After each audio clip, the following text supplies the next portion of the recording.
checking back in on the Cleveland Browns. A few months ago, I said that it is now or never for Cleveland. I think we are there, and their recent transactions have only bolstered my feelings on where they are as an organization. Of course, hindsight is 2020, but I think it is entirely fair to say this all could have been avoided. And quite frankly, the Browns would likely be even better, or at the very least, would have been able to take big swings and would not be constrained by the salary cap the way they are currently. And I'm referring primarily to the Deshaun Watson acquisition. His contract is an albatross, especially the way it's structured and what he counts against the cap. Now I realize his per year rate has since been surpassed, but you need to remember, Watson's deal is fully guaranteed. That's the outrageous part in this whole saga.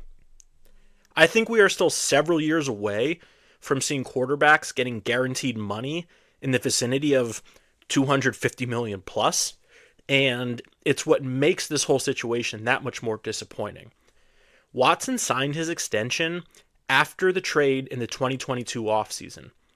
To refresh, it was a 5-year deal for $230 million fully guaranteed.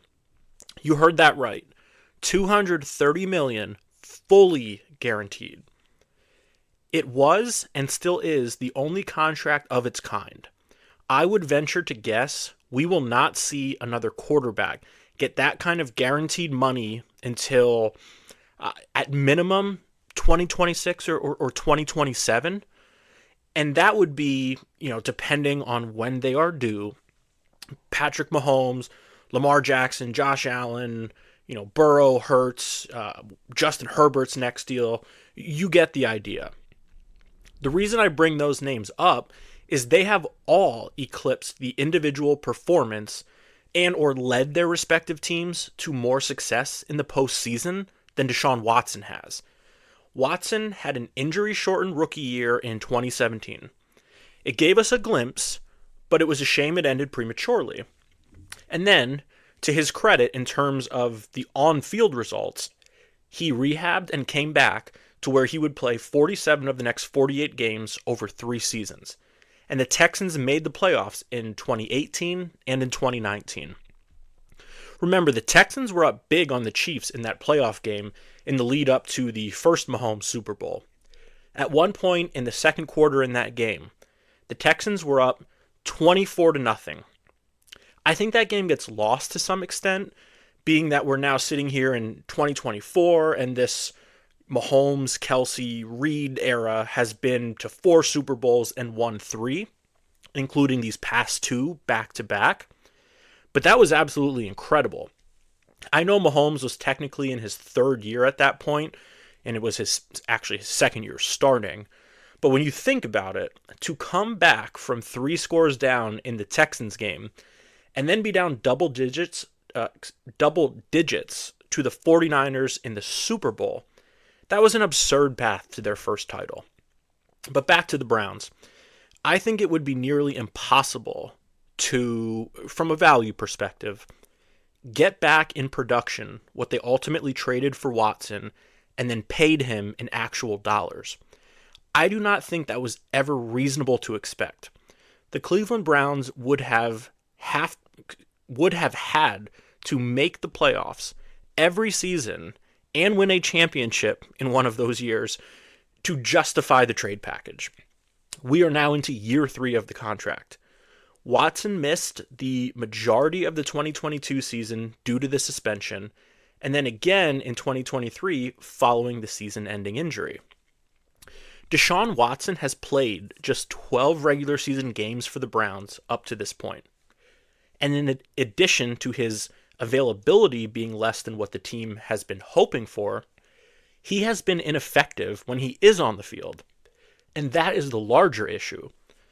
The problem is there really is no other alternative. You have to just continue playing Deshaun Watson and hope that he gives you enough to keep this loaded roster on an upward trajectory. His cap number is $64 million this year. $64 million next year, and again in 2026. That is a massive amount of money to have on any one single player, quarterback or otherwise. The Browns are in a situation where they have no option but to just hope Watson gets back to resembling something close to the player he was in those Texans years. And it's due to the contract. When you fully guarantee that amount of money, you are going to be in a less than favorable cap position after the fact. Even if Deshaun Watson gave you 5 consecutive years of what he showed in 2020, the cap hit remains the same. And in same, I mean a large number. But now that you have these questions on how effective Watson is capable of being, and you combine that with a large cap charge, and you traded 3 first-round picks, look, as much as the 49ers whiffed on trading up for Trey Lance, they didn't then pay $230 million fully guaranteed for him after the fact. That is where the Browns are right now, unless Watson can prove otherwise with his play. In some ways, the Browns made the 49ers trade, but then also put themselves in salary cap hell as a bonus.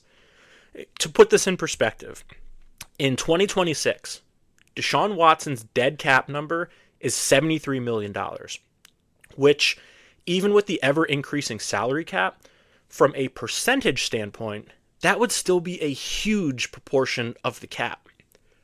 So it stands to reason, unless the Browns are so beyond having Deshaun Watson on the team that they would eat that type of cap hit, he is playing for the Browns through at least 2026. His dead cap then drops to $9 million in the void year in 2027. And it's why I think we saw the extensions for Kevin Stefanski and Andrew Berry. I'm not entirely sure how the Deshaun Watson deal came to fruition a couple of years ago, in terms of who initiated those discussions, how it was presented, etc. But I think it's fair to say there is zero chance you are trading away that kind of draft capital and then paying someone that amount that would not come from ownership. Again, that is just my assumption. I will take the L if that was already confirmed somewhere and I just missed it. But where I think we're at now is these extensions indicate the Barry Stefanski administration is tied directly to the performance of Deshaun Watson these next few seasons, regardless of whether this was a move initiated by Jimmy Haslam. The facts are, he's on the team, the organization committed an absurd amount of fully guaranteed money, and you really need the guy that plays the most important position, who is taking up about 25% of the entire cap, to be good. Watson has to be good, and the Browns need to win in the playoffs. If they struggle in the wins column, and Watson does not consistently play like a top 10 quarterback, in a few years, the Browns will have a new quarterback, head coach, GM, and basically a whole new roster, because they currently have a lot of guys who make a lot of money, and they cannot re-sign everybody. This year will be massive for the future of the organization. For additional context on the market sentiment on this team, I'm seeing the Browns' 2024 wins total at 8.5. Now, they won 11 games last year, the majority of those with Joe Flacco, and remember, no Nick Chubb majority of the season. And for the most part, they have the same roster too. Even added a deep threat with the trade for Jerry Jeudy. And that just goes to show you just how low Vegas is on Deshaun Watson.